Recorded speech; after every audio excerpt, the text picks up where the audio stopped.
Welcome to episode 192 of the Selling Your Screenplay podcast. I'm actually Scott Myers, screenwriter and blogger over at sellingyourscreenplay.com. Today I'm interviewing screenwriter and director Keir Burrows. He wrote and directed a low-budget sci-fi thriller called Antimatter. It's a great example of a grounded sci-fi thriller made on a modest budget, and we dig into the story about how this film got made, which had a lot to do with he and his producing partner, who really just went out and made it happen for themselves. So stay tuned for that interview. If you find this episode valuable, please help me out by giving me a review in iTunes or leaving a comment on YouTube or retweeting the podcast on Twitter or liking it on Facebook. These social media shares really do help spread word about the podcast, so they're very much appreciated. Any websites or links that I mention in the podcast can be found on my blog in the show notes. I also publish a transcript with every episode in case you'd rather read the show or look at something later on. You can find all the podcast show notes at www.sellingyourscreenplay.com/podcast, and then just look for episode number 192. If you want my free guide, How to Sell a Screenplay in 5 Weeks, you can pick that up by going to sellingyourscreenplay.com/guide. It's completely free. You just put in your email address and I'll send you a new lesson once per week for 5 weeks, along with a bunch of bonus lessons. I teach the whole process of how to sell your screenplay in that guide. I'll teach you how to write a professional logline and query letter and how to find agents, managers, and producers who are looking for material. Really is everything you need to know to sell your screenplay. Just go to sellingyourscreenplay.com/guide. So now let's get into the main segment. Today I'm interviewing screenwriter and director Keir Burrows. Here is the interview. Welcome, Keir, to the Selling Your Screenplay podcast. I really appreciate you coming on the show with me today. Thank you very much for having me here. Nice one. So to start out, maybe you can tell us a little bit about your background. Where did you grow up and how did you get interested in the entertainment business? Cool. So I live in the UK at the moment, but I was born and grew up in South Africa, in Durban, which is a big city. It's not Johannesburg or Cape Town. It's the other big one over there. I came over to the UK after high school when I was 18, though, so I've been here for 20 odd years now. Mm-hmm. Yeah, filmmaking was not something that was always on my radar. It really wasn't. You know, most directors have these stories to tell about how they were running around at 6 years old with an 8mm camera and were making movies. That wasn't me at all. My dream, my ambition was always to be a writer, to be an author. Yeah, and in my early 20s gave that an attempt and kind of didn't succeed. And that was writing novels, to be an author writing novels. I was writing novels, yeah. Film was a thing that I loved. I loved watching movies, but it literally had not occurred to me that it was something that I would or could get into career-wise. I had never met anybody who was a filmmaker. South Africa, when I was growing up, wasn't a filmmaking place. It wasn't something that people did or spoke about doing in any way. Yeah, so and it was, as I said, I was in my early 20s and tried writing novels and sucked at it basically, and didn't get anywhere with it, and was kind of floundering around looking for a life plan, and thought, I was 25, I think, when I first saw an advert for film school, and thought, okay, well, let me try to do this, you know. I had my own business at the time, and a completely unrelated, and so I had some money coming in that I could put into that little bit of further education. And did that, and then for like the next 5 years or four years or so, after film school, I got a job at a big drama school, working with actors, teaching screen acting, which is a random thing that I kind of stumbled into, but yeah.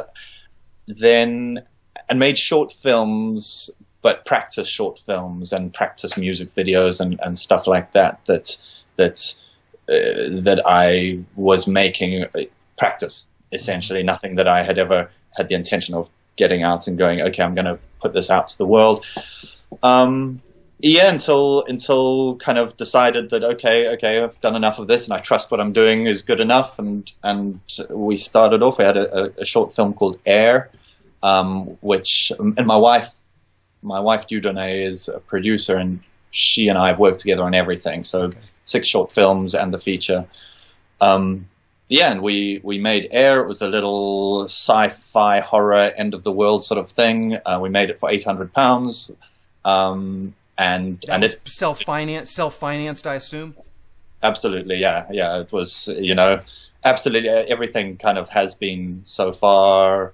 Well, I'll run through it briefly, but yeah, Air. We got out to festivals, a lot of festivals, and it got some big recognition or anything, but it was that sort of confidence boost, I guess, is an important thing when you're starting off as a filmmaker, and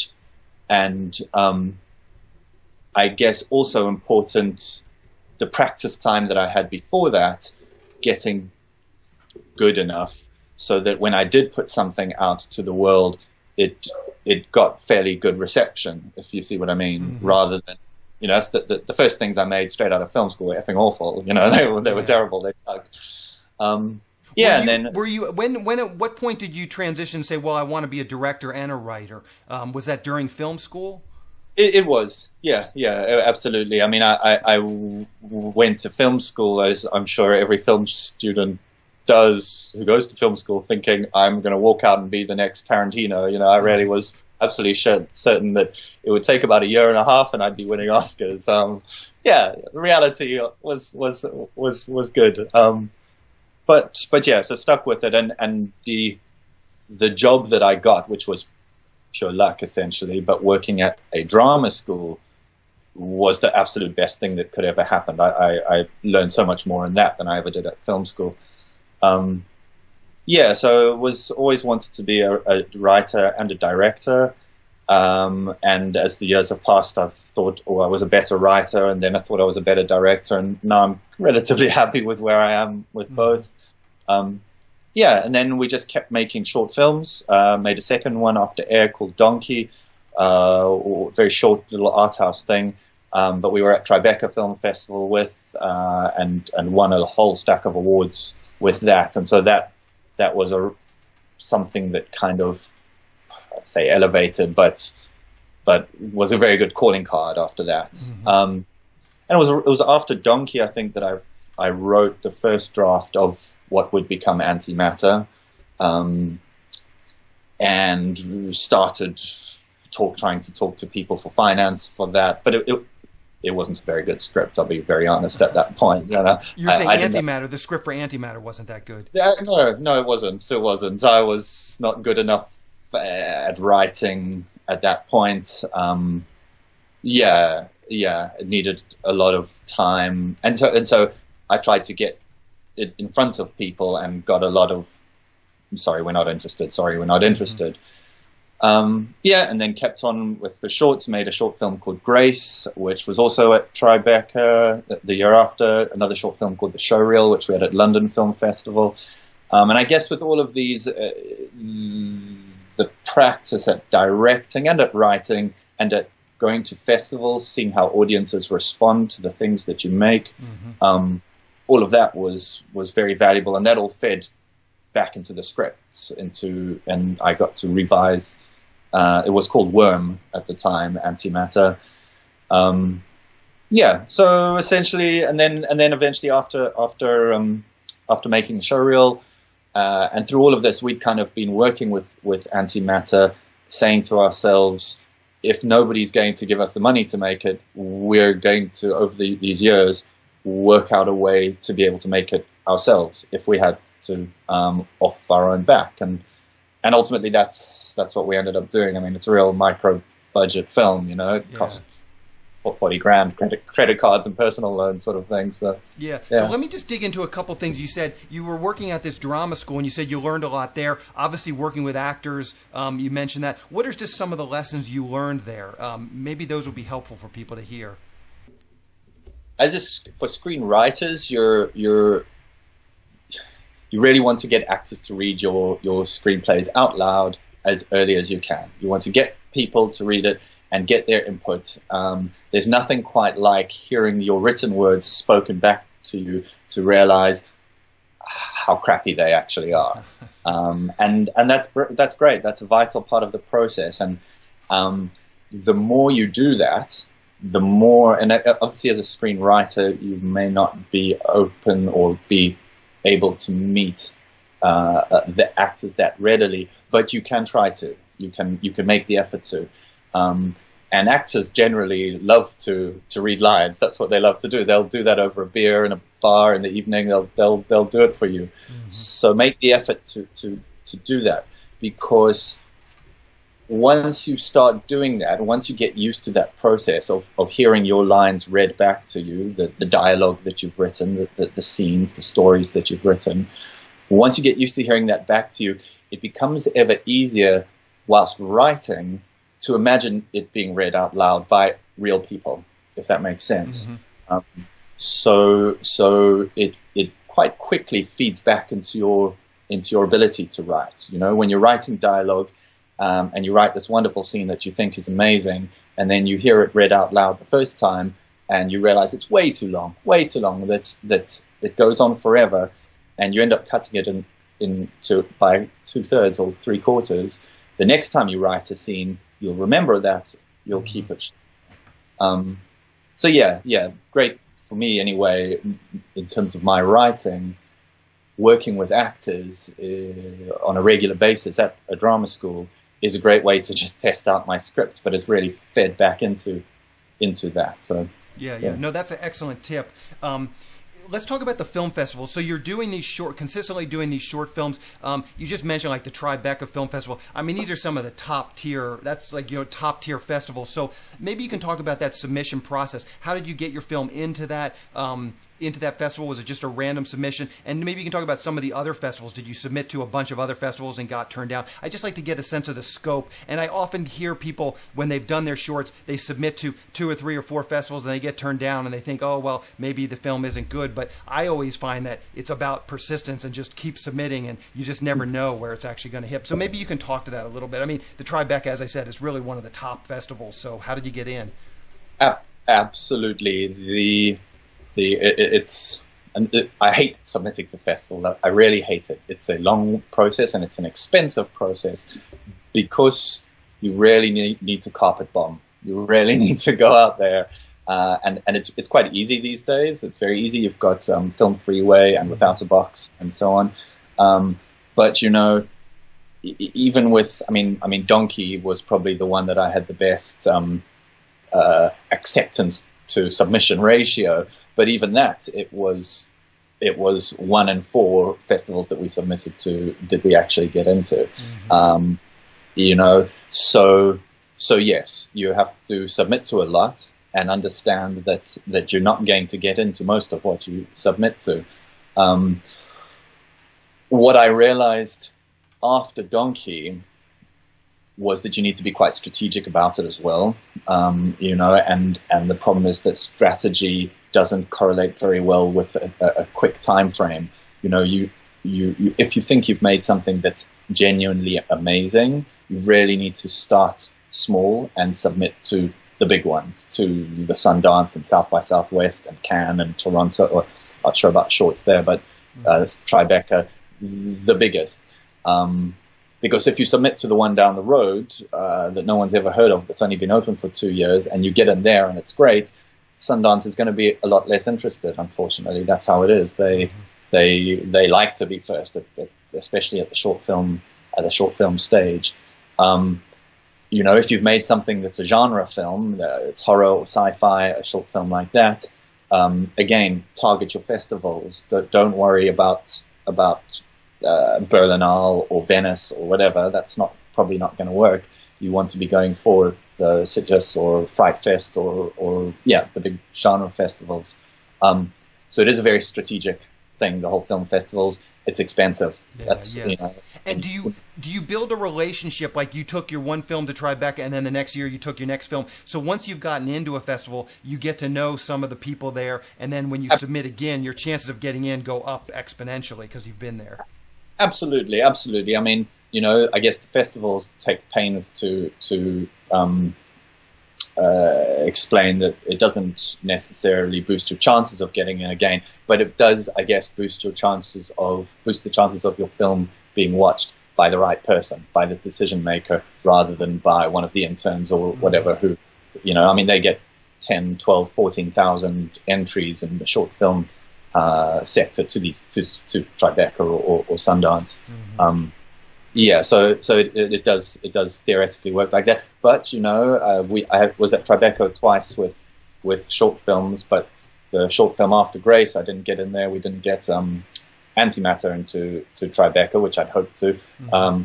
So it's up to time there. Yeah. Okay, so let's dig into Antimatter, and I guess this is your first feature film which you've written and directed. Maybe to start out, you can give us just a quick logline or pitch about what the film is about. Cool. So Antimatter is science fiction, and I'd probably describe it as hard science fiction, in that it's very scientific. It's about 3 students at Oxford University in England who inadvertently invent a wormhole generator, teleporting device, and they start off small, working out what they've done, teleporting small objects, teleporting small animals, and eventually it gets big enough that they decide they're going to test on one of the 3 of them. They draw straws. Anna, who is the lead of the project, is the one who goes through, and she does. She gets teleported across the lab where they're working. And then the body of the film follows her, and obviously something has gone wrong. Something has gone wrong, and from there it becomes kind of a paranoid thriller, or it's got noirish. She's trying to understand what has gone wrong. She's not making new memories. Everybody's very strange. She's being investigated. She's being followed. She's being attacked. So that's the basic of it. Mm-hmm. It's kind of a sci-fi noir. I don't know. Yeah. No, perfect. So maybe you can just talk about where this story idea came from. What was sort of the genesis or seed for this story?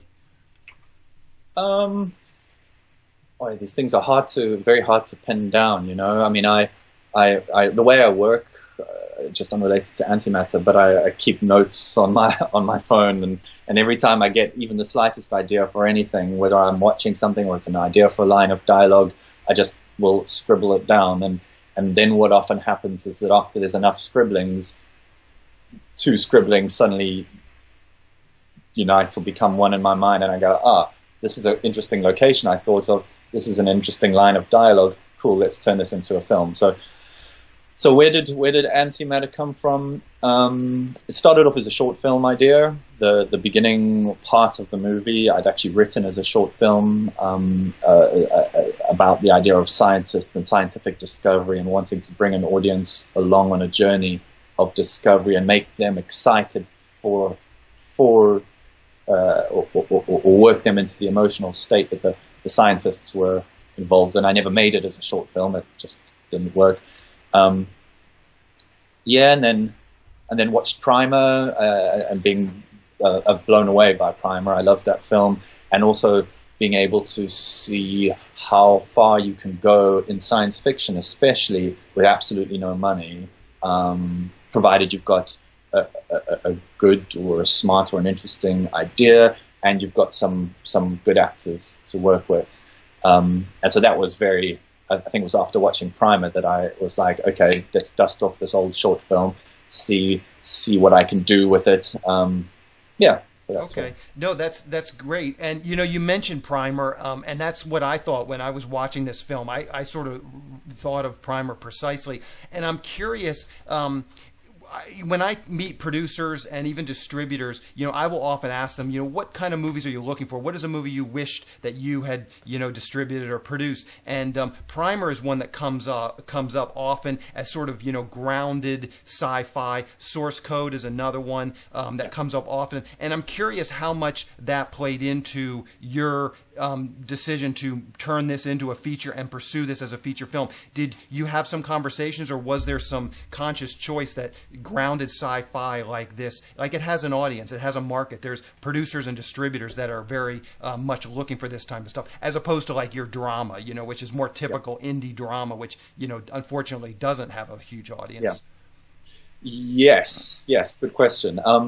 I mean, I guess at that stage when we were making it, or at the writing stage anyway, I was just like, I want to write this, like whatever, without actually thinking in the slightest about who the audience might be.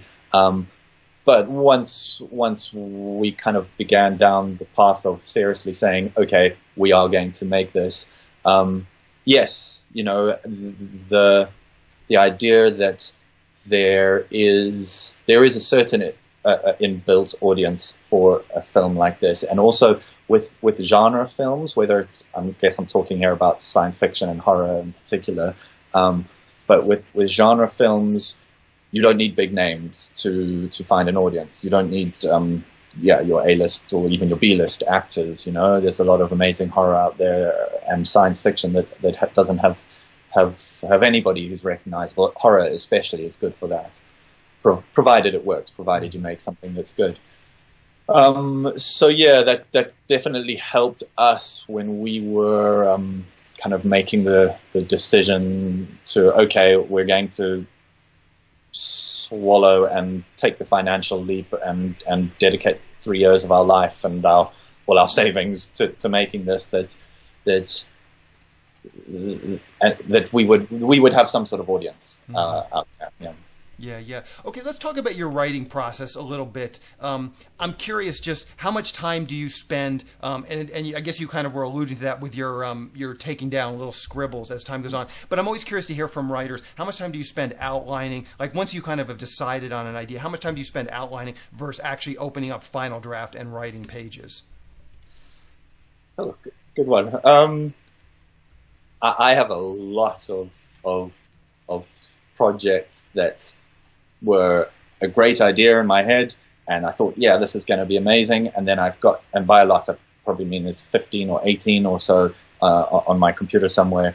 And then I got to the not even a treatment stage, but I guess kind of taking an idea and actually sitting down and writing a paragraph in Word or something, just so that my idea becomes fleshed. And then realizing that actually what sounded like a good idea in my mind isn't going to work out. I definitely don't have one single way of doing it. As I said with Antimatter, and Antimatter, I'd written one feature script before, but that was awful, and I don't even think it exists on my computer anymore.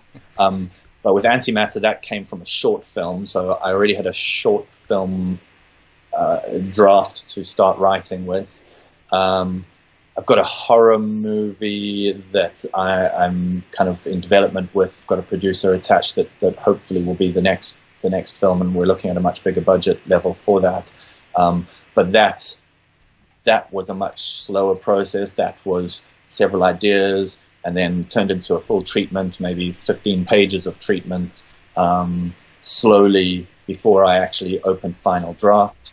I've got a drama which I've also written and I'm doing quite well with. We're in the next round for the Sundance Scriptwriters Lab and I'm going to Europe. I've given some writers retreat thingy with it as well, so I'm getting quite a lot of traction with that. Semi-finals of the Page Awards with it. That I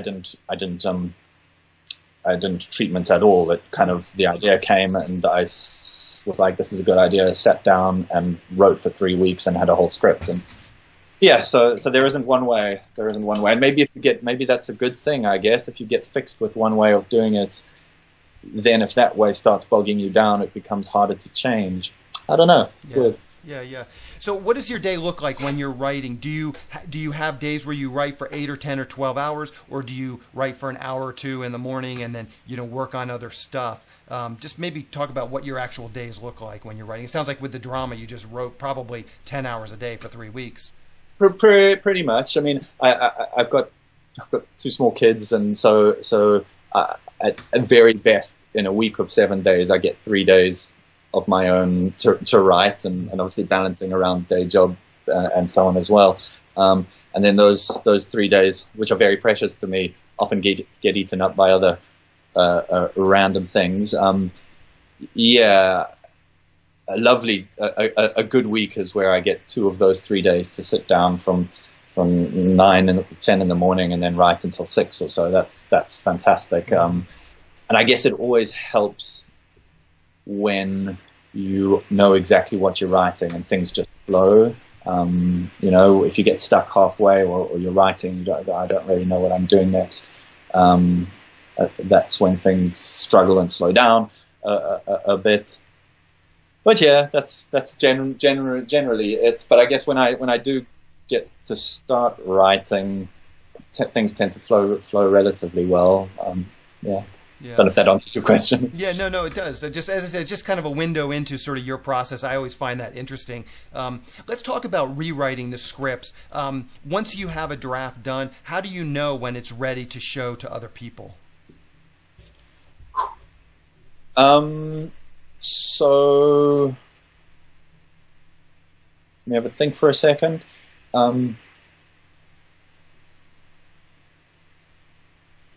So I guess first off, everything that I've written, or the scripts that I'm doing things with, which were Antimatter, my horror movie, and my drama at the moment, everything has a lot of redrafts, 40, 50, 60 times where you go through and make changes, and sometimes those are small changes, just a bit of dialogue here or there, but very often they're huge rewrites. My horror film that I'm working on, I'd done about 14 or 15 drafts of it, and then through conversations with producers and finance, actually decided that the whole second half from page 45 onwards needed to be scrapped completely and redone. And that was their notes, and they were very good notes, and I agreed with them. So then it was like, okay, let's sit down and start all of that again. Generally, and this is kind of strategically, this is one of the things that I try to do, is to write something and then to sit on it for a while. And by a while, I kind of mean at least a couple of months, without going back to it too many times. So write something, then go through it 2 or 3 times to redraft, to make sure the stupid mistakes are out, to make sure everything makes sense. And then, and this is a good case scenario, then kind of shelve it, think about another project, work on something else if you've got something else to work on. Because that space, that month or 2 at least of space is a fantastic thing to then be able to come back to and read and go, oh wow, this is pretty damn good, or this is okay but it needs work, or let's just chuck this one in the bin. And that happens a lot. So I've got another handful of projects that are at that sort of stage, things that are drafted, or scripts where I've kind of written through to the end but left chunks out in the middle because I didn't know how to solve certain problems, and those are set aside as well. Yeah. Okay. And what does your development process look like in terms of other people? So it sounds like you have your wife who's a producer. Do you give it to her? Do you get notes from her? How does that process work? Do you have trusted friends that are in the business, writer friends? Absolutely. So yeah, I mean, having my wife who's a producer is fantastic, because she'll read everything with a very clear production mind rather than the pat on the back sort of thing. She'll be like, this is possible, this isn't. Yeah, I mean, it'll definitely take me a couple of months, always, from finishing a first draft before showing anyone, even her. I guess once you show somebody for the first time, that's it. Their potential as feedback is relatively used then. So you do want to make sure before you go showing anybody that what you've got you think is amazing. And your first or second or third draft are never going to be amazing. They just aren't. They can't be. And again, your chances of making something or having something amazing improve if you've given a couple of months of space between finishing that first draft. So yeah, once I feel I'm ready, I'll get her to read it, and I'm lucky. Her notes are fantastic and very actionable as well. I guess producers are good at that. That's part of their job, is to give actionable notes. So it's that things are never vague or floaty. Everything's like, this section needs to come out, this character needs to be clearer, this character doesn't have an arc, this side character is superfluous, let's get rid of them. I'm like, yes, cut, great. It's a lovely process to be told what to do as a writer when you agree with what you're being told. Yeah, and then I guess it depends, um, again, also on the type of project, So like my drama is a very, very personal story, not as in it's about me, but it's about a sheriff in Oklahoma in a small town, and he's just he's suffering from loneliness, and so it's a very human story. And actually, it's not a story that I want a lot of feedback on from people at this stage. I have a lot of trust in it. Yeah, and what I don't want is conflicting opinions. Whilst with the horror, I want as many opinions as I can get. Horror is a far more. It's going to sound very dismissive, and I don't mean it at all, because I love horror. I'm a huge horror fan, and I love the film that I've made. But horror has got a lot more to do with rules, you and structure, and you get the rules of horror right, and obviously all the other things, but it's rule based, and you want people's input on the rules at the script stage. This makes sense. Shit, this is scary, or this doesn't really work. Yeah. Okay. Nice. So now let's talk about what you had done with Antimatter. Once you're done with the script and you actually started to take this out, it sounds like over the years with these shorts, you've been approaching financiers, producers that could potentially come in. Maybe walk us through some of that process. And again, I think if you're willing, talking about some of the failures and some of the the roadblocks that you run into, I think is very inspirational to the writers, because we all run into these problems and we all get rejected a ton. So hearing sort of some of those stories, and then ultimately how you arrived on the decision to just self-finance it and do it yourself. Yeah, absolutely. Even through all the process of making short films, and with Antimatter, the one thing that we never did was kind of entrench ourselves in the industry. And I guess here in London, it's the very London centric. So neither of us became very connected. We were always just working together. Maybe this is one of the drawbacks about working with your wife or your partner and working with the same person through all the short films, is that we both shared the same small network of connections, and that was it. So when we kind of decided, yes, let's make Antimatter, and we kind of started shopping it around to financiers, and I had some meetings, but not many. I didn't have an agent at that stage either. Yeah, and had a couple of conversations, but it was a strange. I mean, it's not a very conventional marketable film, or it certainly wasn't in the script stage. Yeah, and I guess also we'd always had in the back of our minds whilst writing it and prepping for it that because we'd financed our short films ourselves or through Kickstarter or Indiegogo or these sorts of things, that we could or would always go down that route if we needed to.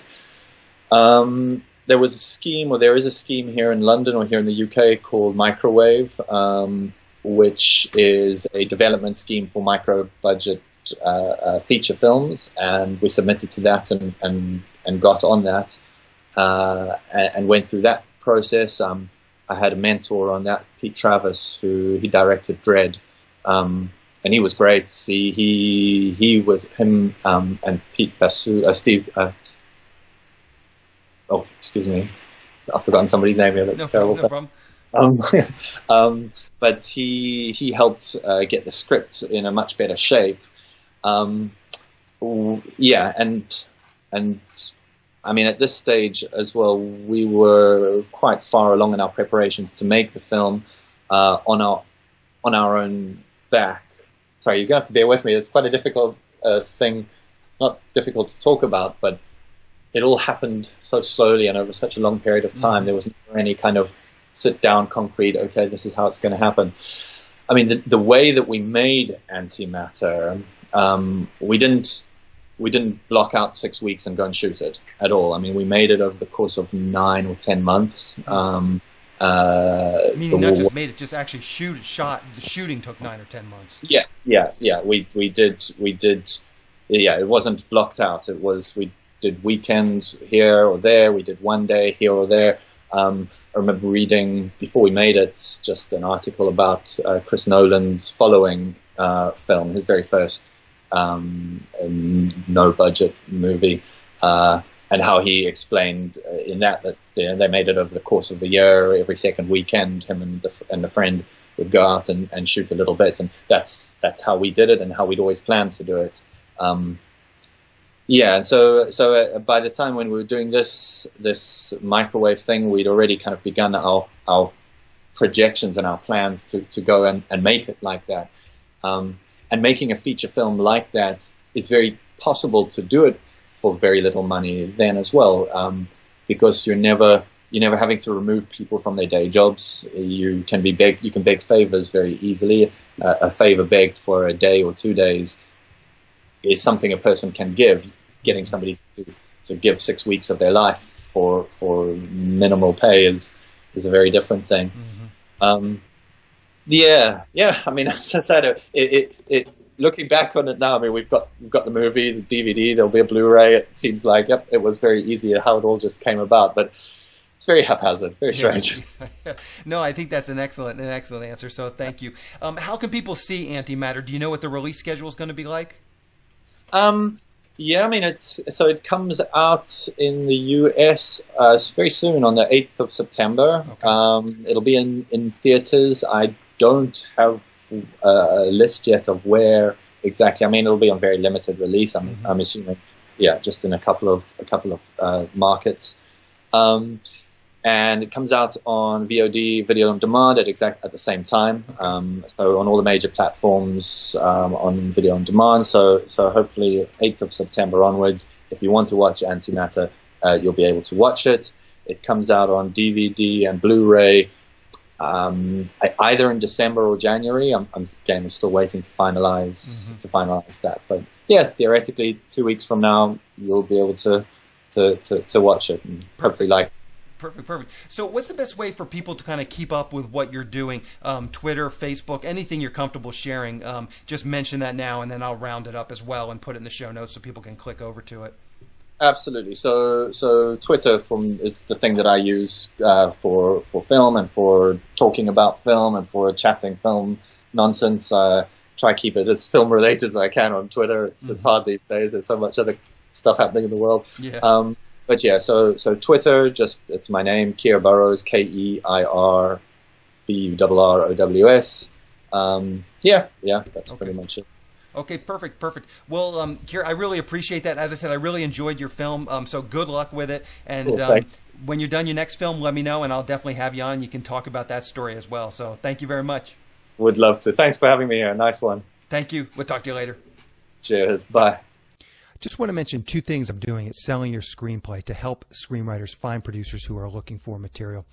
First, I've created a monthly newsletter that will be sent directly to producers. Every member of SYS Select can submit 1 logline per newsletter.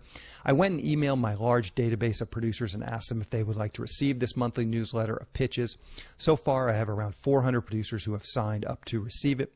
These producers are hungry for material and happy to read scripts from new writers. So if you want to participate in this pitch newsletter and get your script into the hands of lots of producers, sign up at sellingyourscreenplayselect.com.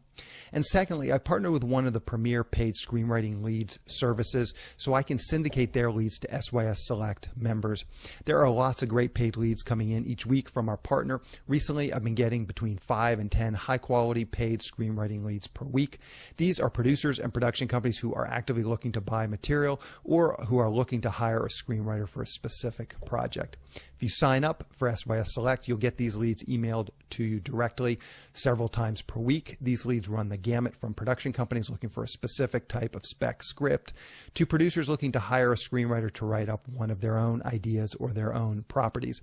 Producers are looking for shorts, features, TV, and web series pilots. It's a huge array of different types of projects that these producers are looking for, and these leads are exclusive to our partner and SYS Select members. To sign up, again, just go to sellingyourscreenplayselect.com. Again, that's sellingyourscreenplayselect.com. In the next episode of the podcast, I'm going to be interviewing screenwriter Eddie Renier. He wrote Crepitus, a low-budget horror movie, which is being released this month. He was instrumental in helping to raise the money for the film, and we dig into the specifics of exactly how he was able to do it. So keep an eye out for that episode next week. To wrap things up, I just want to touch on a few things from today's interview with Keir. Really listen to what he said about the short film he did. You know, the short films got into some festivals, but they didn't go viral. They didn't get him a first look deal at Universal Studios, but what they did give him was a great confidence boost. And this is one of the big reasons I am so passionate about people going out and making stuff on their own, whether that be features or short films. By getting out there and doing stuff, even stuff that's terrible, you'll get into the scene and the whole process will start to get demystified. You might make some terrible short films at first, but hopefully you will learn from them. If you keep making them, hopefully they'll get better. Eventually, hopefully you'll graduate to feature films, and hopefully you'll be able to make a halfway decent low-budget feature film. Throughout this process, you'll be meeting people. Some of these people will go on to have some success, and hopefully that success will rub off on you. With myself, growing up in Annapolis, Maryland, I really didn't have any artists as role models. So when I moved out to California, I think I was lacking the confidence to do much of anything, just because I really didn't think it could happen for me, because I had no perspective and I just didn't know anybody that it had actually happened to. You see these celebrities, like all the time you'll see celebrities being interviewed, and they'll say stuff sort of casually. Oh yeah, I always knew that I would make it. And honestly, after I sold one script, I had exceeded any expectations I ever had, because I never thought I'd sell much of anything. So I really think that my attitude was partly what just was keeping me from really going out there and trying to make things happen, just a lack of confidence. And that's just totally wrong. It's the people who are succeeding, even at the highest levels. They're just people like the rest of us. You know, what you're going to find out as you start to meet these people, interact with these people, is they're just, you know, guys working really hard, trying to, you know, find that next project. They're just exactly like us. And as I said, this whole process will start to become demystified, and you will start to gain the confidence that you see these people and you meet these people. You're like, well, they're not that much different from me. He doesn't seem a lot smarter than me. And you see how hard they're working. You see what they're doing. You see how they're working it. Again, there can be some sort of tactical tips, but I really think one of the big things you will gain is just the confidence, the demystification of the entire process of writing a script, selling a script, seeing the script get made. All of that stuff gets demystified when you're actually out there in the thick of things, in the weeds on these things, making a short film, taking it to some film festivals, talking to those other writers and directors at the film festival. And, you know, if you do this consistently, you will run into those guys that make it the next year, and you might even be friends with them because, hey, you met them at this film festival, you hung out with them, you had a beer with them at this one film festival. 2 years down the road, they may be directing the next project from Universal, and they may be looking for a writer. But even more importantly, if you just meet that guy and see that guy, and then you see that guy go on to have success, you will start to look in the mirror and say, you know, he's not that much different than me. He's just a guy who was getting out there and doing stuff. And that's really the biggest thing. And just really listen to what Keir said there. It gave him a confidence boost. And if you are suffering from that, if you are in this situation, again, much like I was when I moved to LA, where you just don't feel it can happen to you just because it seems so much of sort of a pie in the sky, I can't emphasize enough how going out there, making short films, it will get you over that hump. It will get you to the point where it doesn't feel quite like the pie in the sky. Maybe you'll succeed, maybe you won't, but the bottom line is the reason you won't succeed won't be because of just this sort of lack of confidence or feeling like, hey, it's just something that's so far off or just so beyond anything that is in my experience that I won't be able to succeed. Anyway, I really love hearing stories like the story Keir told us today. Hopefully you do too. If you've gone out there and you made your own feature film like Keir has done, drop me a line. I'd love to hear your story too. Just send me an email. Let me know a little bit about your film, how you made it. As I said, I just find those stories just interesting, and I find them very, very inspirational. Anyway, that's the show. Thank you for listening.